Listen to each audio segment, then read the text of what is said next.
दोस्तों, एक लड़का जिस लड़की से प्रेम करता है उसके 35 टुकड़े कर उसे मार देता है। उन टुकड़ों को अपने ही घर के फ्रिज में रखता है और अलग अलग कैरी बैग में करके दिल्ली के अलग अलग इलाकों में उसे जाकर फेंक देता है। ये नृशंस हत्या की कहानी है श्रद्धा के हत्याकांड की, जिसे मारने वाला कोई और नहीं, उसका ही प्रेमी आफताब पूनावाला था। अनसेंसर्ड में आज बात करेंगे श्रद्धा आफताब के बीच पनपे प्रेम कहानी की और उसके बाद हुए श्रद्धा के मौत की। दोस्तों, श्रद्धा महाराष्ट्र के पालघर ज़िले की रहने वाली थी। अपने माता पिता के साथ वो पालघर में रहती थी और एक डेटिंग ऐप के ज़रिए उसकी दोस्ती आफताब नाम के एक लड़के से होती है। फिर उनकी दोस्ती धीरे धीरे प्रेम में बदल जाती है डेटिंग ऐप के ज़रिए और श्रद्धा मुंबई आ जाती है, एक कॉल सेंटर में जॉब करती है और वहीं पर आफताब उसे मिलता है। इन दोनों के बीच निकटता बढ़ती है, दोनों में कहा जाता है कि प्रेम हो जाता है और वो दोनों एक साथ लिव इन में रहने लगते हैं। श्रद्धा जब अपने माँ बाप को ये बात बताती है तो इंटर रिलीजन लड़का होने की वजह से उसके माँ बाप इस रिश्ते के लिए तैयार नहीं होते और सीधे इनकार कर जाते हैं। श्रद्धा अपने परिवार से विद्रोह कर अपना परिवार, अपने माँ बाप को छोड़कर आफताब के साथ रहने चली जाती है। आफताब के परिवार भी एक गैर मुस्लिम लड़की को अपनाने के लिए तैयार नहीं होते हैं। बावजूद इसके वो दोनों एक साथ मुंबई में ही कॉल सेंटर में काम करने लगते हैं, रहने लगते हैं। समय बीतता है और बीतते समय के साथ दोनों में नोक झोंक प्रारंभ हो जाती है। नोक झोंक समय दर समय बढ़ता जाता है। कई बार ऐसे वाक़यात भी सामने आते हैं कि आफताब श्रद्धा को बेरहमी से पीटता है, इतनी बुरी तरह पीटता है कि श्रद्धा पुलिस कंप्लेन भी करती है। लेकिन फिर मान मनोबल के बाद, जो आजकल लड़के लड़कियों में होता है, मान मनोबल के बाद श्रद्धा वापस इसके पास आ जाती है। कभी कभी दबे स्वर में उसने अपनी माँ से अपने साथ हुए मारपीट का जिक्र किया। उसकी माँ ने उसे वापस आने को कहा पर वो वापस आने के लिए तैयार नहीं हुई और जो आफताब उसे प्रेम के नाम पे पीट रहा था उसी के साथ आगे की ज़िंदगी जीने का फ़ैसला किया। आगे चलकर उन दोनों के संबंधों में कड़वाहट बढ़ती गई, नोक झोंक बढ़ता गया और एक समय ऐसा आया जब आफताब को लगा कि अब श्रद्धा उसके गले की हड्डी बन चुकी है। ख़ास बात यह कि श्रद्धा आफताब का न तो पहला प्यार था न आखिरी। डेटिंग ऐप के ज़रिए वो कई लड़कियों के संपर्क में था, कई लड़कियों से उसके संबंध थे। इस बात को लेकर भी श्रद्धा और आफताब में कई बार नोक झोंक हुआ करती थी और आफताब के अंदर आप कह सकते हैं कि एक मैनली ईगो था कि अगर लड़की उसे छोड़कर जाती है तो ये उसकी हार होगी, दोस्तों के बीच उसे नीचा सिर करके रहना होगा। इन सारी चीज़ों से फेडअप होकर आफताब ये निर्णय लेता है, अपने मन में ये प्लान करता है कि अब श्रद्धा को मारने के अलावा उसके पास दूसरा कोई ऑप्शन नहीं है। वो एक प्लान करता है और सोची समझी साजिश के तहत श्रद्धा को कहता है कि हम किसी हिल स्टेशन पे घूमने चलते हैं। हत्या को वो मुंबई में भी अंजाम दे सकता था, लेकिन चूंकि मुंबई उसका इलाका था, उसे लोग वहाँ जानते थे। मुंबई पुलिस की चौकसी से वो भली भांति परिचित था, इसलिए उसने श्रद्धा को हिल स्टेशन पे घुमाने के नाम से हिमाचल ले जाता है। वो हिमाचल इसलिए ले जाता है कि वो उसे ऊंची पहाड़ियों से धक्का देकर मार सके, लेकिन श्रद्धा को वो ये बताता है कि हम बहुत दिन से कहीं घूमने नहीं गए हैं, हम हिमाचल चलते हैं घूमने हिल स्टेशन पे। हिमाचल में सैलानियों की इतनी भीड़ होती है कि वो वहाँ पर श्रद्धा को मौत के घाट नहीं उतार पाता है, लेकिन वहीं उसे एक फेसबुक फ्रेंड मिलता है, बद्री। बद्री से उसकी दोस्ती होती है और बातों बातों में बद्री उसे बताता है कि वो दिल्ली में रहता है, दिल्ली के महरौली इलाके में रहता है, जहाँ पे मोस्टली फार्म हाउसेस हैं, कई इलाके में जंगल है आसपास। और वो उसे उस एरिया का ज्योग्राफिकल स्ट्रक्चर के बारे में बताता है। तो आफताब को लगता है कि हिमाचल की बजाय श्रद्धा को दिल्ली में ठिकाने लगा उसके लिए इजी टास्क होगा। बद्री को ये नहीं पता है कि आफताब के मन में क्या चल रहा है। वो एक नॉर्मल दोस्त के लिए सुझाव देता है और आफताब श्रद्धा को लेकर दिल्ली आ जाता है। दिल्ली के महरौली इलाके में श्रद्धा के साथ एक मकान किराए पे लेकर रहना शुरू कर देता है। ये बात है मई 2022 की, जब आफताब और श्रद्धा एक साथ दिल्ली में लिव इन में रहने लगते हैं। श्रद्धा इस बीच अपने कुछ दोस्तों के संपर्क में रहती है, लेकिन कुछ दिनों के बाद श्रद्धा का मोबाइल स्विच ऑफ आने लगता है। उसके दोस्त उसे रिपीटेडली कॉल करते हैं, लेकिन उसके फ़ोन का, उसके मैसेज का कोई अता पता नहीं होता है। तब श्रद्धा का दोस्त उसके माँ बाप को फ़ोन करते हैं और माँ बाप भी जब श्रद्धा को ट्रेस नहीं कर पाते हैं तो मुंबई के पालघर में एक FIR रजिस्टर्ड किया जाता है। श्रद्धा के पिता अपनी बेटी की गुमशुदगी की रिपोर्ट लिखवाते हैं। मुंबई पुलिस दिल्ली पुलिस को कांटेक्ट करती है और किसी तरह आफताब का नंबर दिल्ली पुलिस को उपलब्ध होता है। उससे संपर्क किया जाता है, आफताब के नंबर को सर्विलांस पे लाया जाता है और फाइनली वो आफताब को डिटेन करते हैं। और आफताब से दिल्ली पुलिस जब पूछताछ करती है तो पूछताछ के दौरान वो बताता है कि उसने श्रद्धा को मार दिया है। आफताब, जिसने पहले से ही खुद को प्रिपेयर्ड कर रखा था कि उसे श्रद्धा को ठिकाने लगाना है, वो इतना शार्प क्रिमिनल था, उसे लॉ की और क्रिमिनल एक्टिविटीज़ की इतनी जानकारी थी कि शुरुआती पुलिस इंटरोगेशन में वो बहुत ईज़िली ये स्वीकार कर लेता है कि उसने ही श्रद्धा का खून किया है। वो इसलिए स्वीकार कर लेता है ताकि पुलिस इंटरोगेशन से उसे गुजरना ना पड़े, पुलिस उसके साथ कोई ज़्यादती ना करे।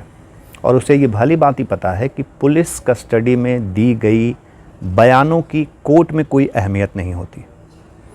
पुलिस कस्टडी में वो ये बयान देता है और उस जज के सामने भी वो ये स्वीकार करता है, जो उसे पुलिस कस्टडी में भेजने के लिए बैठते हैं, उनके सामने भी वो ये स्वीकार करता है कि उसने ही श्रद्धा का खून किया है। लेकिन उसे पता है कि न तो पुलिस कस्टडी में दिया गया बयान और ना ही उस जज के सामने दिए गए बयान की कोर्ट में कोई अहमियत है, जब तक कि उस पर चार्जेस फ्रेम ना कर दिए जाएं।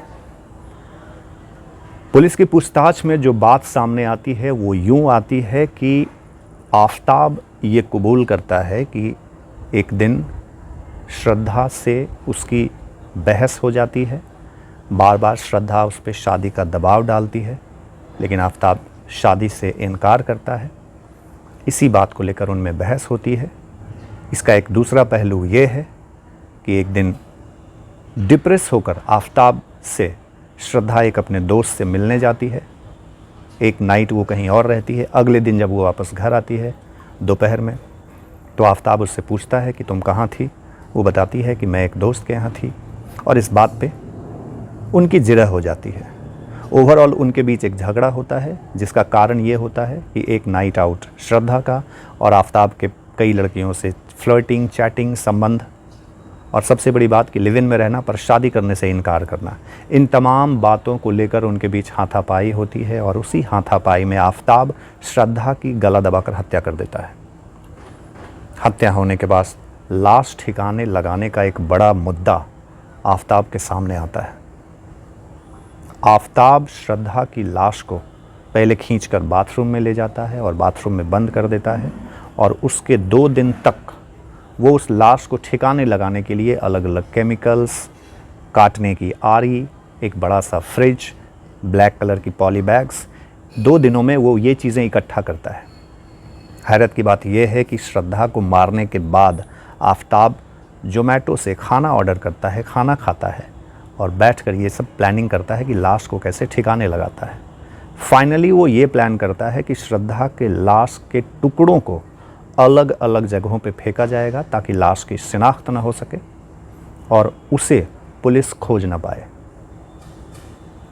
आफताब के कबूलनामे के हिसाब से बाथरूम में जाकर वो लाश के कई टुकड़े करता है और ये काम करने के लिए वो बहुत ज़्यादा शराब पीता है ताकि वो इस काम को अंजाम दे सके। और उसके हाथ, पैर, धड़, उंगलियां, आप समझ सकते हैं कि एक बॉडी के 35 टुकड़े वो करता है उस लड़की का जिससे वो प्रेम करने का दावा करता है। उन सारे टुकड़ों को वो अपने फ्रिज में रखता है, डीप फ्रीजर में रखता है। समय समय पर फ्रीजर की चीज़ों को नीचे वाले ट्रे में, नीचे वाली चीज़ को फ्रीज़र में रखता है ताकि उनका टेम्परेचर मेंटेन रहे, फ्रिज रहे।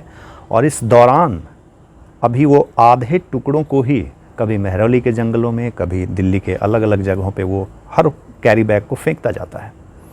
इस बीच उसी डेटिंग ऐप से वो एक और लड़की को फांसता है और एक तरफ जहाँ फ्रिज में श्रद्धा की लाश पड़ी है, उस लाश के रहते वो अपने फ्लैट पे एक और लड़की को बुलाता है। ताज्जुब की बात है कि वो लड़की, अदिति नाम की वो लड़की उसके फ्लैट पे आती है। जब वो आती है तो उस समय वो फ्रिज से लाश के टुकड़ों को किचन के कबर्ड में छुपा देता है और उसकी मौजूदगी में वो उस लड़की के साथ भी रात बिताता है।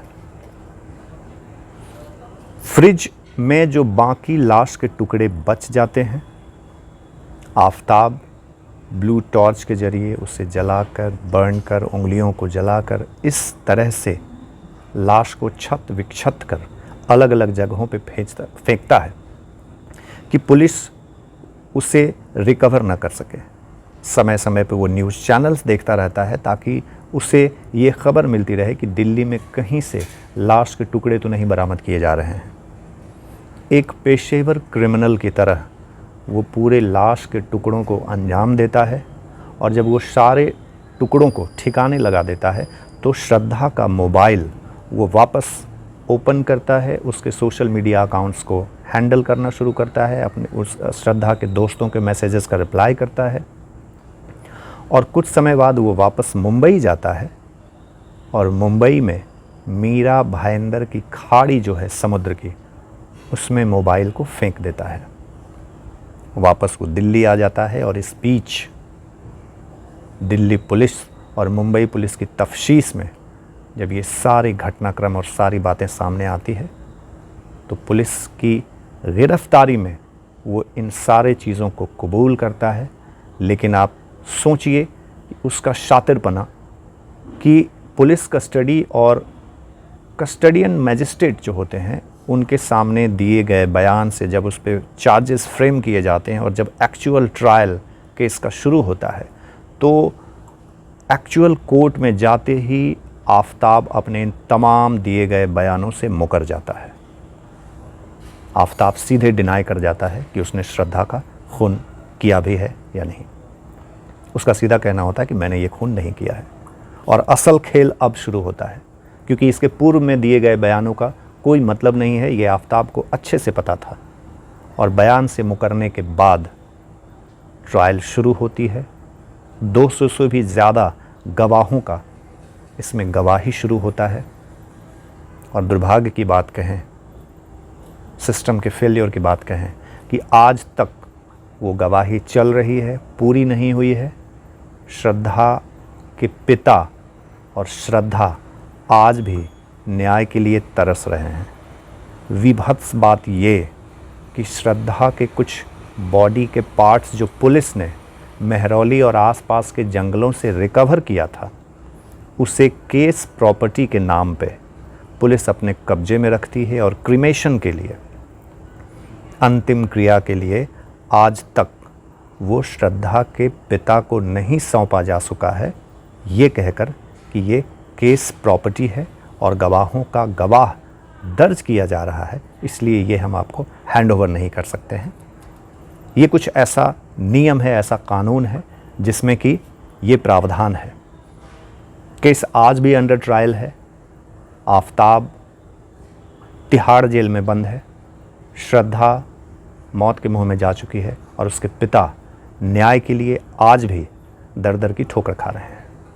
तो दोस्तों, ओवरऑल बात ये कि बातचीत के क्रम में श्रद्धा के पिता का ये मानना है कि कहीं ना कहीं ये घटना लव जिहाद का हिस्सा है और आफताब श्रद्धा और अदिति जैसे कितने लड़कियों के साथ संबंध में रहा और श्रद्धा ने अपने परिवार से अलग होने की कीमत चुकाई। माँ बाप जब अपने बच्चों को किसी चीज़ के लिए रोकते हैं, जब वो कहते हैं कि मैं तुम्हारे भले के लिए कह रहा हूँ, ये मत करो, तो थोड़े समय के लिए बच्चों को लगता है कि उनकी निजता का, उनके फ्रीडम का हनन हो रहा है। लेकिन माँ बाप कभी भी अपने बच्चों का बुरा तो नहीं चाहते हैं। एक सर्टेन टाइम के बाद, एक ख़ास मैच्योरिटी गेन करने के बाद बच्चों को ये रियलाइज़ होता है, लेकिन तब तक बहुत लेट हो चुका होता है। आज श्रद्धा जैसे कई लड़कियां इस तरह के तथाकथित अपराध में, षड्यंत्र में न सिर्फ बलि का बकरा बन रही हैं, बल्कि ऐसी सोसाइटी पे और ऐसी फ्रीडम के नाम पे जो उच्छृंखलता आज की युवा पीढ़ी में आई है, उस पे भी एक प्रश्न चिन्ह लगा रही है। अगर श्रद्धा अपने परिवार से, अपने दोस्तों के संपर्क में रहती, परिवार के किसी भी सदस्य के साथ उसकी बॉन्डिंग होती, वो अपनी चीज़ें उससे शेयर करती, तो शायद वो इस घटना से बच सकती थी। लेकिन अफसोस कि वो अब इस दुनिया में नहीं है और उसके पिता आज भी न्याय के लिए तरस रहे हैं और जुडिशियरी अपनी प्रोसीडिंग्स में लगी है। तो ये बातचीत थी आफताब और श्रद्धा हत्याकांड की, जिसमें कि आज भी श्रद्धा को न्याय नहीं मिला है और कोर्ट और जो अपना जुडिशियरी सिस्टम है वो इस केस की प्रोसीडिंग्स को फॉलो कर रहा है। आप हमें कमेंट करके बताइए कि श्रद्धा और आफताब के केस के बारे में आपकी क्या राय है, आप क्या कहना चाहते हैं। जल्द ही मिलेंगे नए एपिसोड में एक नई कहानी, एक नए घटनाक्रम के जिक्र के साथ। तब तक के लिए बहुत बहुत धन्यवाद। नमस्कार।